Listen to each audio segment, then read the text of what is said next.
Oh, howdy all, grab yourself a drink. It is time for some Path of Exile discussion. Today I wanted to continue a series looking at the Atlas support for the 10 mechanics on the Atlas that you can block. In 3.20, all of these mechanics had their Atlas support buffed substantially. This video is going to be looking at Heist. Now Heist is in a really weird spot with the Atlas, in that all of the support that's available for it on the Atlas doesn't actually increase the rewards of Heist themselves. Instead, it increases your chances of getting access to Heist. In that way, you can think of it as being reasonably similar to the Delve support on the Atlas passive tree. So Delve has a number of nodes, like Sulfite Infusion, that give you more access to Delve content, but that don't actually make your Nico mines any better than they otherwise would be. Heist is very similar to that. Now we're going to go through all of the different packages that are available here, all of the different clusters, but before we do that, I just want to talk about a couple of quick notes that are related to Heist in general. Firstly, there's a section that's going to be Trade League only, and that is what sort of value you can expect all of these things to add to your maps. So, Heist Rogue markers. These sell at the moment in Sanctum Softcore Trade for about 130 markers to 1 Chaos Orb, which means 10,000 Rogue markers is about 78 Chaos. Now, this means that even the small stacks that you pick up when you're mapping, these are worth about the same amount as 2 or 3 Orbs of Fusing. They definitely add up, and they're definitely something that you want to be looting while you're mapping. You definitely want to make sure that your loot filter shows these.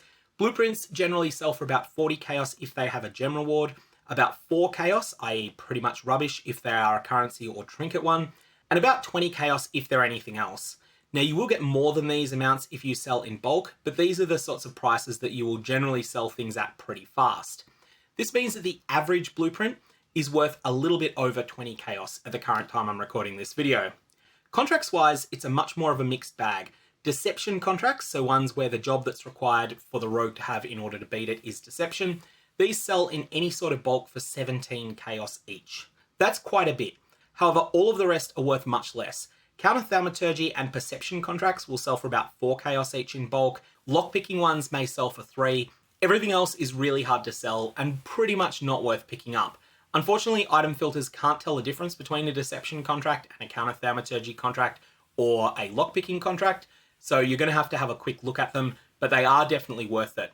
Even if all you do is look at a contract that drops and mouse over it and say, okay, that's Deception, I'll pick it up, or, oh, that's not Deception, I'm not picking it up, even if that's all you do, you will still get an average of 2 Chaos for every single contract that drops on the ground. Now, what does Heist pair well with on the Atlas?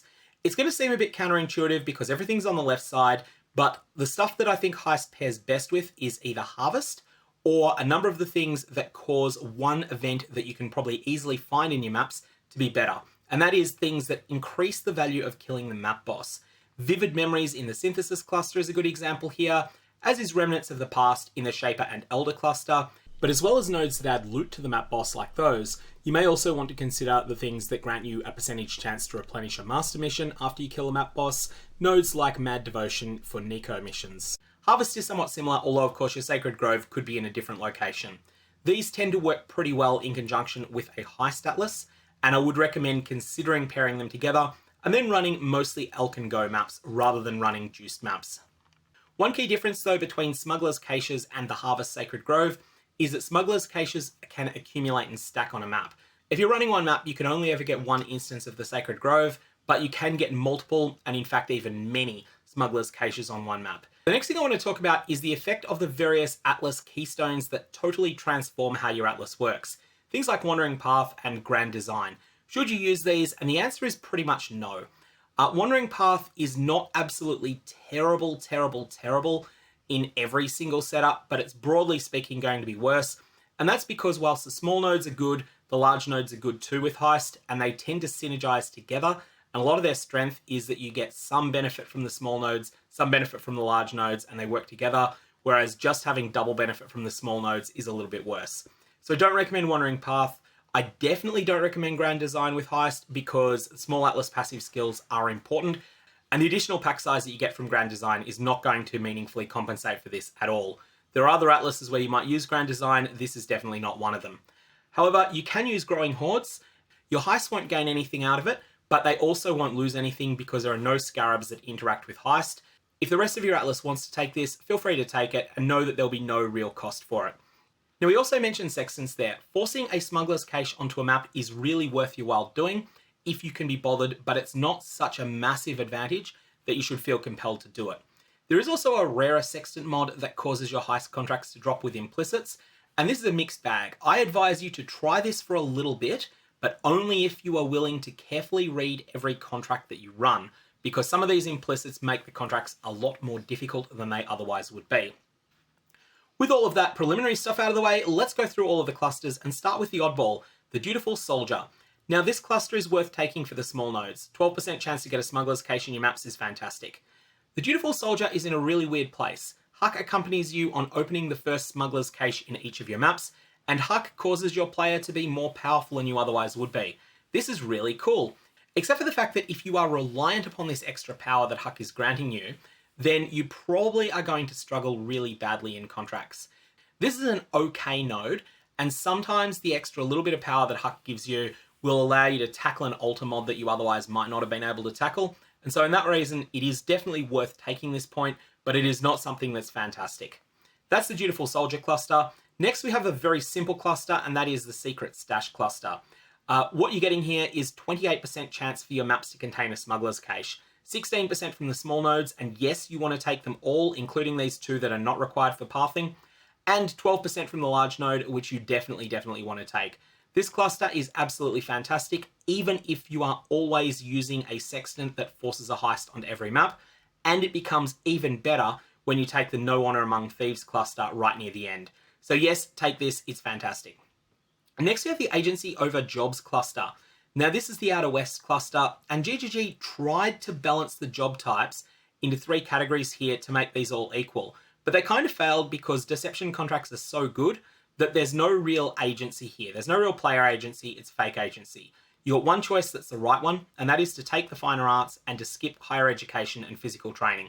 This is the correct choice, you should do it, and these points are very strong, because this is essentially a 50% more multiplier to deception contract drops from 1 in 9 to 1 in 6 of your contracts. It does come at the cost of getting 25% less counter thaumaturgy drops and 25% less perception heists, but if you're thinking about this in terms of the average value per contract that drops on the ground, in Trade League this is going to be substantial. You definitely want to take this. And if you're in solo self-found, you probably also want deception contracts. A quick side note on why this is, deception contracts grant the divination card rewards, which are probably the best type of reward that you can get, and they seem to have the highest drop rate for those divination cards. On top of that, deception contracts are also the fastest and the safest to leave because of the way that the doors in them work. And they can be used for Gianna unlocks no matter what level they are, and Gianna has probably the best proc upon completing a heist. So for all those reasons, the Finer Arts is an absolute must-take and is worth all of these travel nodes to get to, because if you are running a heist atlas, you're not going to have any really smooth way to get around here. You're either going to be connecting the way that I have here, or you can connect up this way instead. They're both about the same amount of points. Neither of them feel good, but this point is so good that you definitely want to take it. Next, we have the Agency Over Job Levels cluster. Now, this is the Inner West cluster, and this one's kind of interesting. Friends in High Places, the large node here is just not all that important. It is okay, in fact, it's fine. This will increase the average number of heist coins that you'll get per heist contract that you complete. High value and precious targets will give you more heist coins than you otherwise would have got. Priceless targets are even better, but this doesn't have any impact on those. However, what the nodes that lead to it do is important too. Now, one of these here increases the chance of getting level 3 job requirements on heist. One of them increases the chances of getting level 4 job requirements on heist, and one increases the chance of getting level 5 job requirements on heist. Now, it would seem like this is just putting up an extra barrier to getting into the heist at all, because it does take a little while to unlock level 5 jobs, and so you might think that level 5 job heists are objectively bad. Someone did a bunch of testing during Heist League. Unfortunately, I tried to search for this and I couldn't find it again. Reddit is very hard to search these days. From my recollection, their conclusion was that each of the reward room chests that you get within your heist will have one chest if the job requirement is level 1. If the job requirement is higher than level 1, for each level above 1 that it is, there will be a 5% chance to get a second reward in that room. For example, if you're running a level 83 heist, you'll always have 3 reward rooms in there. Normally, if it was a level 1 contract, you would only have 1 chest in each. If it was a level 4 contract though, you would have a 15% chance for the first one to have 2 chests instead of 1, a 15% chance for the second one to have 2 chests instead of 1, and a 15% chance for the third one to have 2 chests instead of 1. Now this was the conclusions that someone drew during the Heist League, and I'm not sure how large their sample size was. I personally believe this to be true. It gels with my personal experience running heists, but I also haven't statistically tested this. So that's the benefit to having higher job levels. It appears that it's a 5% more multiplier per job level beyond the first to the number of reward room chests that are available for you to open.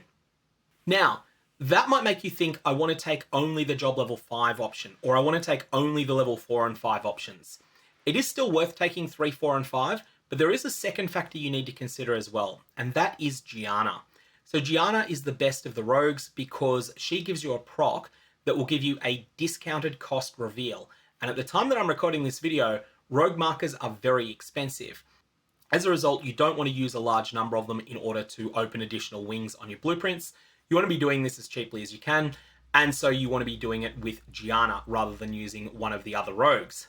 Now, Gianna can do any level of deception contract all the time, 5 and down.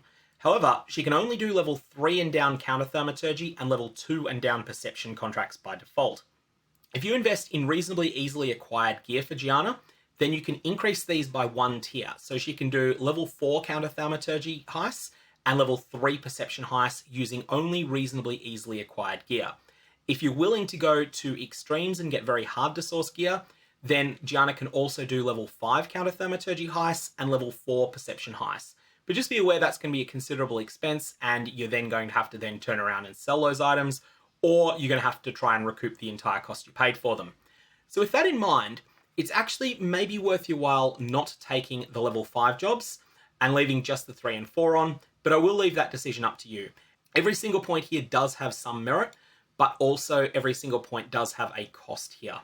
Friends in High Places is nothing to write home about, but is fine, and the small node High Smuggler's Cache chance is worth taking, so this cluster is pretty good, whatever you end up deciding to do with the job level agency nodes.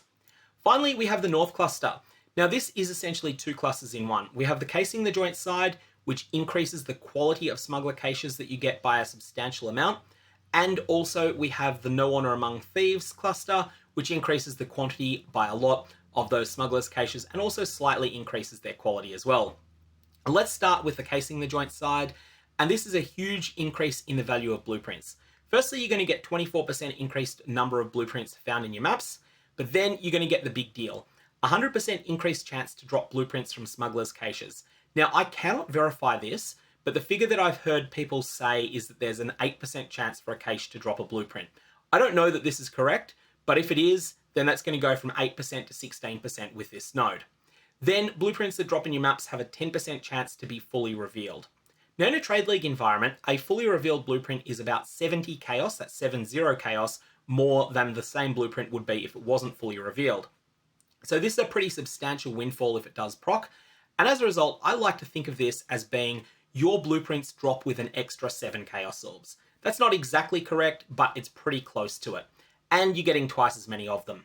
If the 8% figure is indeed correct per smuggler's cache, then this is adding approximately 2 chaos to the value of every smuggler's cache that you get in your maps, and as a result, you definitely want it. Next, we have the No Honor Among Thieves line. This is really solid even if you don't have the high sextants that force a smuggler's cache on your map, but if you do have those, it's even better. If you are not forcing a smuggler's cache onto a map, then you're only going to get 44% chance to have a smuggler's cache, and so that final proc is only going to show up in about 2.2% of your maps. But if you do use the sextants, it's going to be even better because it's going to be in 5% of your maps instead.